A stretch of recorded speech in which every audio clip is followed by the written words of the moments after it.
So I think without any further delay, it gives me great pleasure to kick off today's meeting with Dr. Mark Taylor from CPI, who's going to tell us about digital in CPI formulation. So Mark, over to you.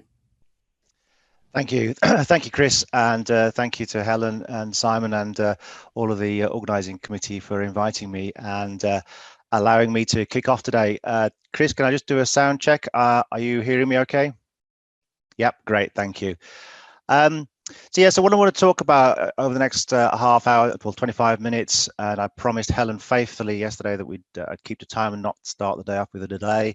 What I want to talk about really is just how we think about, how we thought about applying the whole idea of digital concepts in CPI formulation.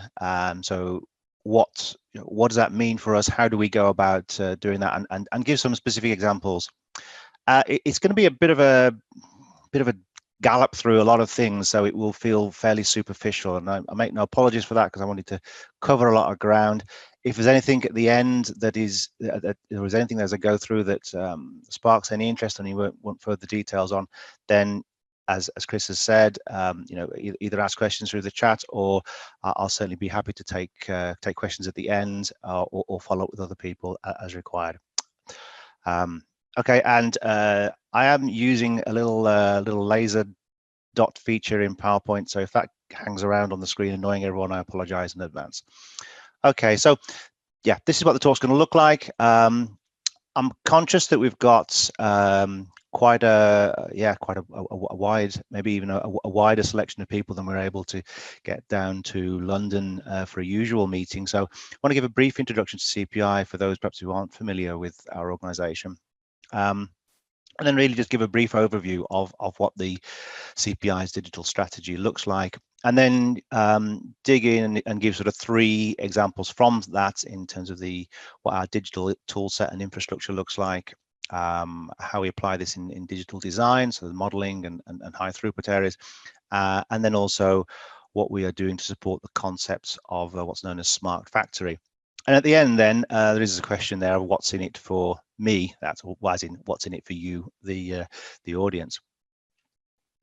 So what's CPI? So our mission really is to help companies develop, prove, scale up, and commercialize new products and processes. Okay, so what does that mean in practice? Okay, so we are we're an organization. We're I suppose officially classified as a research and technology organization. And we are part of the UK government's Catapult network. So this is a network of organizations that's intended to support innovation across a number of different market and industry areas where it is felt that there is some element of market failure, or there's some element of support required to transfer ideas from creation and towards commercialization. And so our intention is, and the intention of the Catapult network is to support that step, that innovation step, taking ideas from creation to commercialization. So there's a number of Catapult centers in all around the country in very many different industrial areas. CPI is part of what is known as the High Value Manufacturing Catapult, and the High Value Manufacturing Catapult itself is a multi-headed beast. So we have centres again up and down the country, focusing on different areas. Now, it's fair to say that a lot of the high value manufacturing focuses on, I suppose, what was traditionally regarded as manufacturing in this country, which is sort of discrete manufacturing, basically, traditionally taking pieces of metal and cutting them and banging them together. Now, it's rather more subtle than that these days, particularly around the National Composite Centre with sort of modern composite materials. But nevertheless, a lot of the high value manufacturing Catapult does focus on what is known as, say, discrete manufacturing. So CPI is the process element, and our role is to focus on supporting the process industries as an element of the high value manufacturing Catapult. So when we say processing industries, these could be traditionally identifies very strongly with the chemical using industries, but also other sort of processing sectors, for example, printed electronics. Okay, so I mentioned our role is to sit between research and invention and the commercial market, and that's, you know, and hold on to this slide because I'll come back to this at the end. So we have a very wide remit, really looking at all high value markets. So everything from sort of pharmaceuticals and medtech, agri-tech, you can read the words, through things like logistics and packaging, aerospace, electronics, energy. So a very wide remit. The formulation part of CPI, so that's the bit where I sit. Yeah, we tend to focus on things like obviously fast-moving consumer goods. It's traditional, what you think of in terms of formulation, and increasingly also food, drink, nutraceuticals, agri-tech, and also increasingly having a role in pharmaceutical formulation. But also, you know, we do things in support of the aerospace industry, the automotive industry, particularly automotive around sort of battery materials. And CPI itself is organized around organized usefully into a set of different technical areas. So biotechnology, biotherapeutics or biologics. So my section where I am in formulation and materials. And then we have an electronics section that looks at elements to do with photonics and printed electronics and flexible. And then our latest addition to our stable has been pharmaceutical processing, the Medicines Manufacturing Innovation Centre based up in Glasgow. Digital is not a separate section as such, but it's something that underpins all of the other sections. Okay, so the digital strategy, and so I just want to talk about what the strategy is, and then sort of start to break that down into what the sort of the key competencies underneath that. Sometimes when you read books, strategy and digital strategy can seem to be a very complicated thing, but for me, it's actually really it's quite simple in a way. It's really about answering two questions: what enables us to do our job better, faster, cheaper, and what enables us to serve our customers better. And those are two, you know, those for me are the two critical questions. And if somebody has a wonderful idea about some wonderful digital tool that we should implement or methodology, it's you know, you ask those two questions: is it going to help us do our job better, faster, cheaper? Is it going to help us serve our customers better? And if it's not ticking at least one of those boxes, then it's not something you should be getting involved in.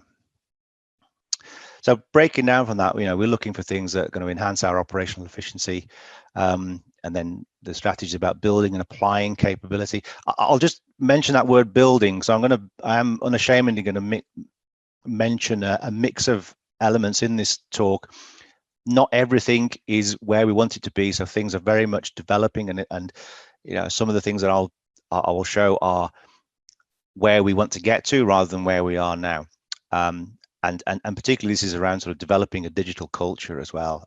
So getting people to think about sort of in more of a digital mindset and a sort of a digital first way.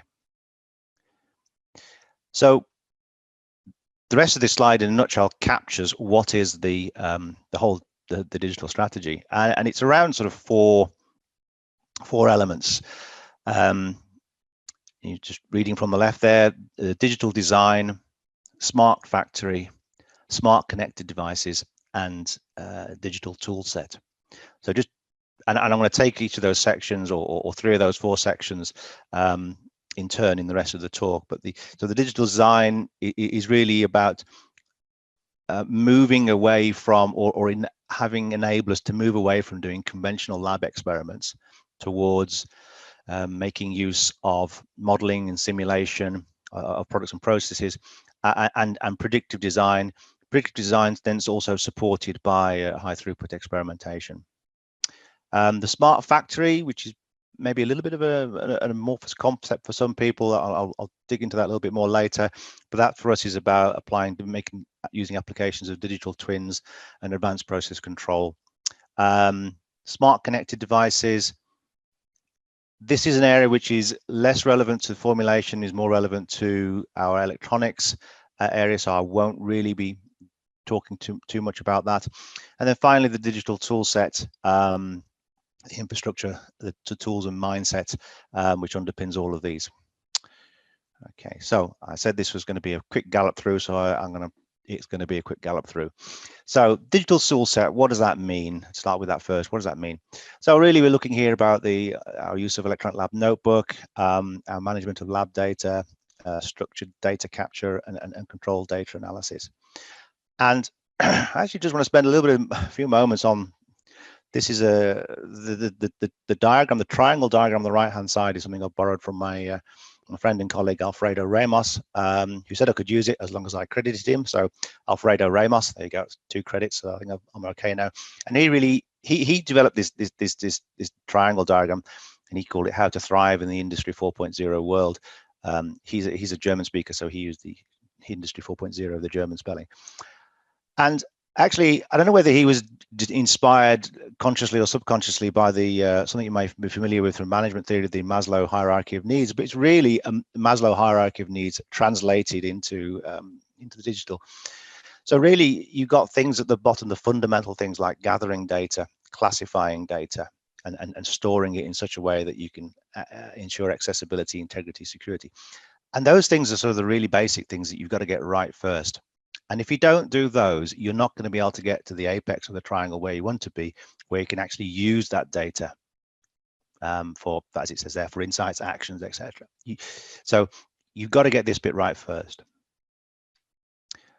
So what does that mean for us? Well, for us, that's been about establishing an electronic lab notebook, linked to chemical inventory and safety information, and then also with the electronic lab notebook, linking that to structured data capture.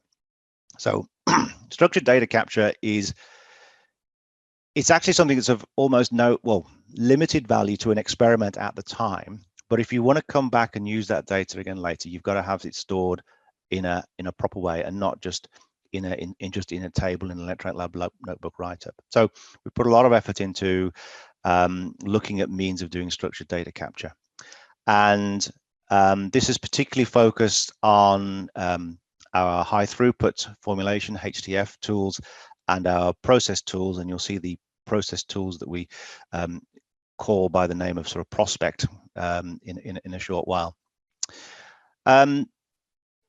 Also, it's not possible to integrate all lab tools, all lab equipment.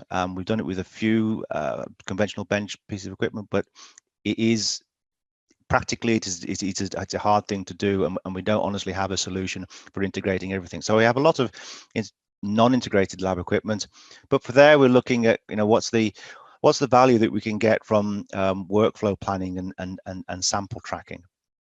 And then also I'll talk in a moment, I'll give you an example of the benefits we've got from standalone data analysis and getting controlled methods of doing data analysis. So just a quick example of the how we're doing the structured data capture for HDE.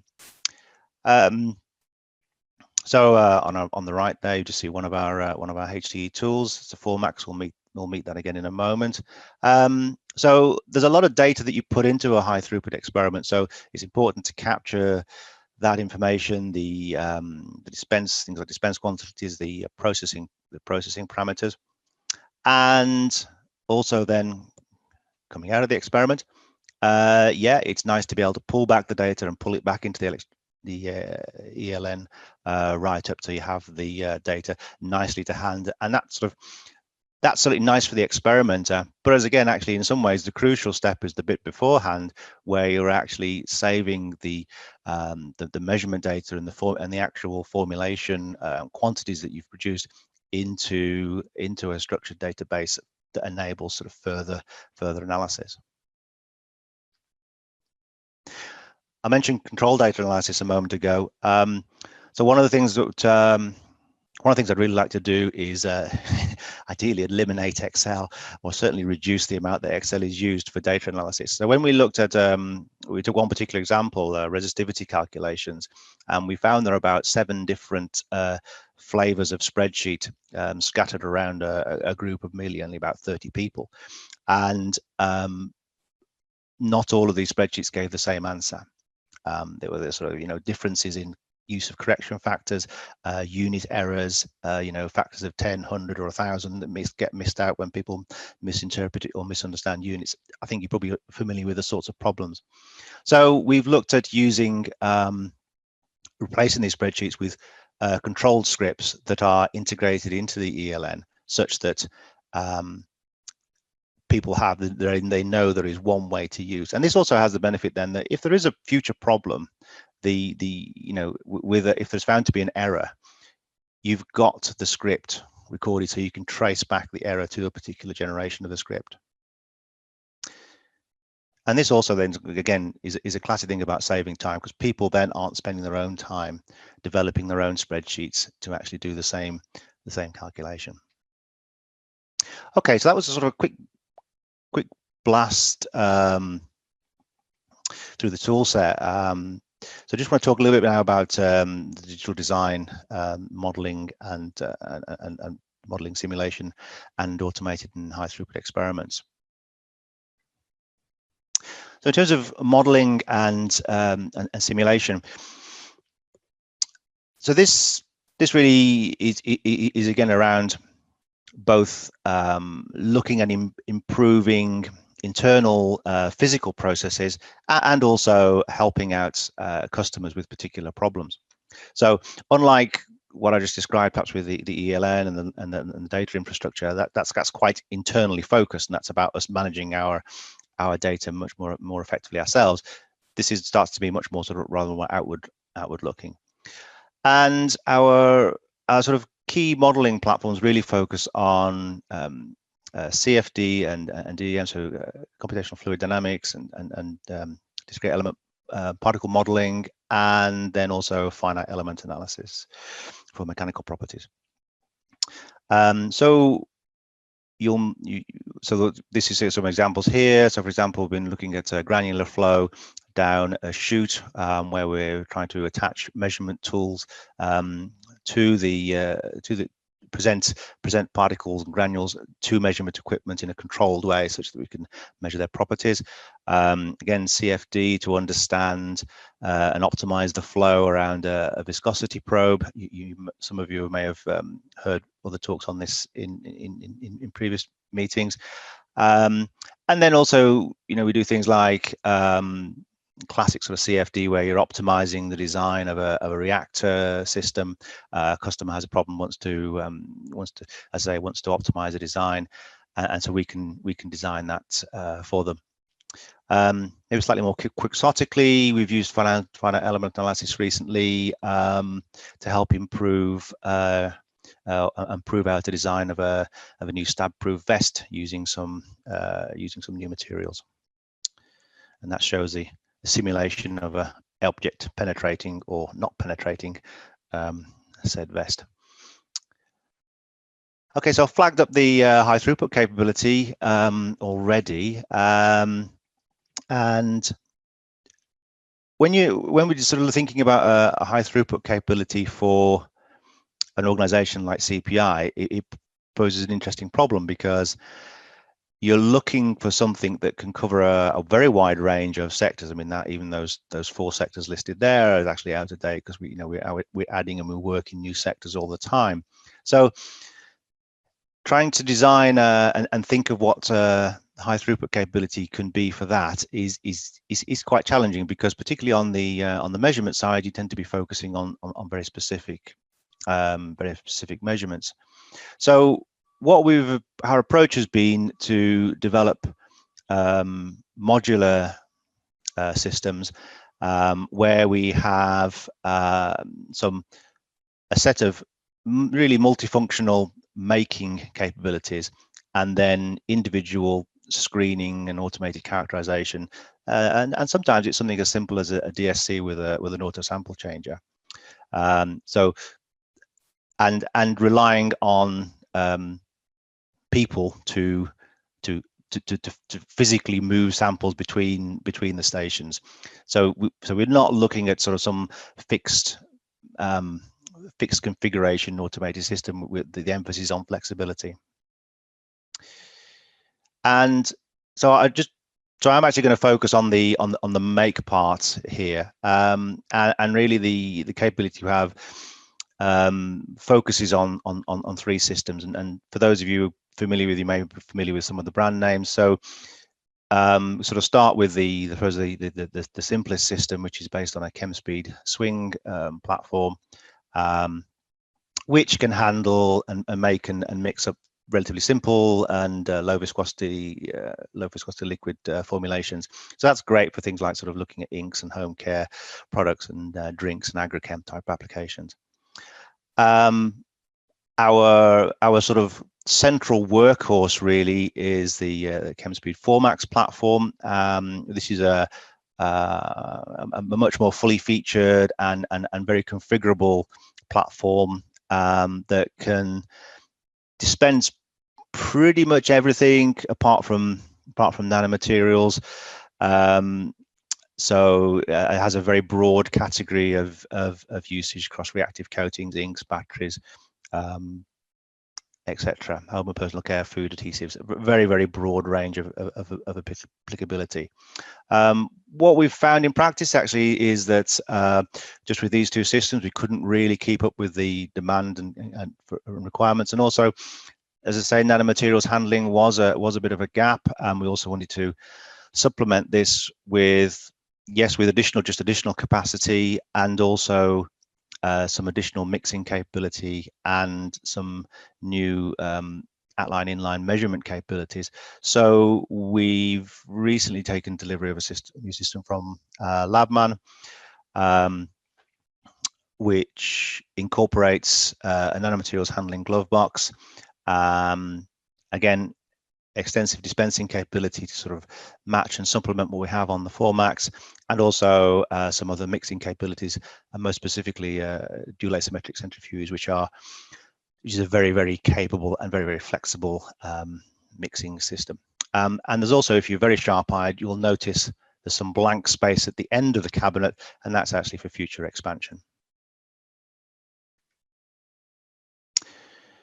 Okay, so I want to finish off the last section of the talk. Really is focusing on this idea of smart factory, and what is smart factory.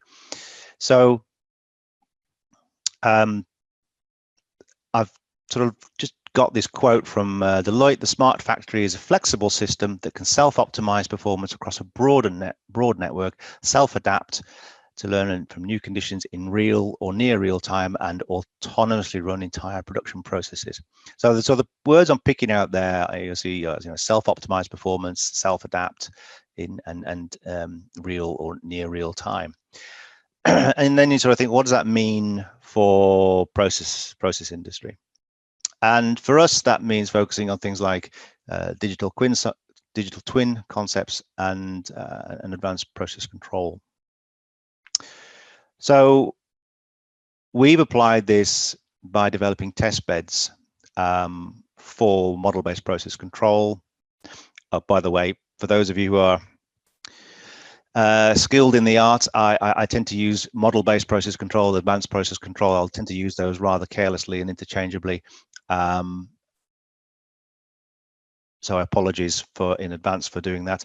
So test beds for model-based process control and process digital twins, and also to enable sensor and PAT development.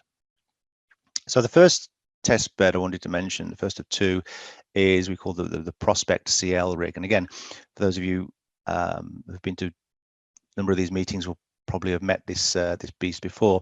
So this is our test bed for innovation in liquid formulation manufacturability. So many of you are probably familiar with the problem that you have a formulation that works great in a lab, but then when you try and scale it up, it all goes horribly wrong. It doesn't mix, or it separates, or you can't pump it through the pipes or something. So the sort of pots and pans of this is essentially 4 vessels, stirred batch vessels, self-similar in design, go from 1 liters up to 1,000 liters, and that's great. But the first bit of magic about this really is the fact that they can be interconnected in many different ways. so you can use it completely configurably. The second bit of magic is that it's also designed to have PAT and sensors incorporated in it, and as a sort of foundational capability, we built this with sensors around particle size. So there's a thing called the FBRM, which is good for particle sizing in condensed media, and then the Instatek for laser diffraction, and then the inline and a viscometer for measuring viscosity of materials during the process. And we also have, and that's what I just described there is great, but that's sort of the hardware. Anything what's sort of digital about that? Well, the great thing about this is we have this model-based process control implemented on it. So this is essentially a technique whereby you can take the properties you're interested in, particle size, viscosity, and build a statistical model that relates that to the things you can actually control, which are things like stirring speed and circulation pump speed, etc. And we've applied that and demonstrated that can be you can then scale up and control things like particle size across a number of scales. We've also applied the same concept in a second test bed, which is based around a twin screw wet granulator, which is a thing that's used extensively in pharmaceutical manufacture for tablets. So again, where you take powder materials, it's granulated, and then we have a chute which the granules fall, and we have PAT that can look at particle size, moisture content, and API content. And that was the DEM simulation you saw earlier was actually looking to optimize this chute. Okay. And I'm just hurrying on here to make sure I do actually finish on time, Chris. So that's again, that's just a concept drawing, shows the chute and shows the various positions of the three PAT elements. And this is really focused on looking at improving productivity in the manufacture of granulated products, and particularly around pharmaceutical, but other granulated products as well. And as a sort of a next step on from that, particularly when you're looking at pharmaceutical products, the manufacturing using model-based process control is great, but actually in developing the statistical model that describes the process, you actually go through using quite a lot of material. So wouldn't it be great if you could develop a model, a mechanistic model that describes a system in the first place, and you could use that to train the system? And that's we've demonstrated that as a sort of an adjunct to the ADOPT program. We were able to demonstrate that very concept. Okay, so I realized I just blasted through some of that, particularly at the end there, really quickly, and I make no apologies for that. I'm happy to pick up on that, on elements of that later with people if they want. Just want to very quickly run through the acknowledgements there, and rather than read out the names, I should just let people read the names for themselves, but do particularly want to point out, particularly in the smart factory area, just want to thank our collaborators there, so particularly the universities of Birmingham, Leeds and Edinburgh, the groups of Peter Fryer, Elaine Martin and Wilson Poon, and our technology partners, Perceptive Engineering and PSE, now part of Siemens, and AstraZeneca and GSK. So I wanted to finish with this, which is like, okay, so if people go away from this and go, oh, that was interesting, but yeah, and then carry on with their lives, I've kind of wasted my time, because the whole point of CPI ultimately is working with people. We exist to work with companies and work with academia. So I just want to point out there's very many routes in which you can work with us. And if there's anything here that's caught your attention. So CR&D, where we can put together academic and company collaborations, is a great way to work. ERDF programs, we've got a couple running at the moment. They're great for working particularly, well, they're really targeted at SMEs.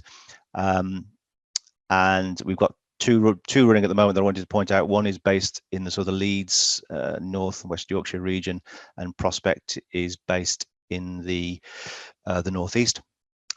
If you're a company, and you don't have to be a UK company, but if you're a company of any size, big or small, you can, of course, just have a straightforward commercial contract with us. You pay us money, we agree a scope of work for a certain price, and we do it. And the sort of the equivalent of that also is, for universities. Increasingly find it useful to work with companies, with universities, to be written into EPSRC proposals, where again, for a fixed, we agree to do a piece of work, or maybe deliver a work package within a proposal for a fixed price. So there's all those different ways that we can work together. Okay, I've just about managed to keep the time, Chris, but I've wrecked the time for questions, which I apologise.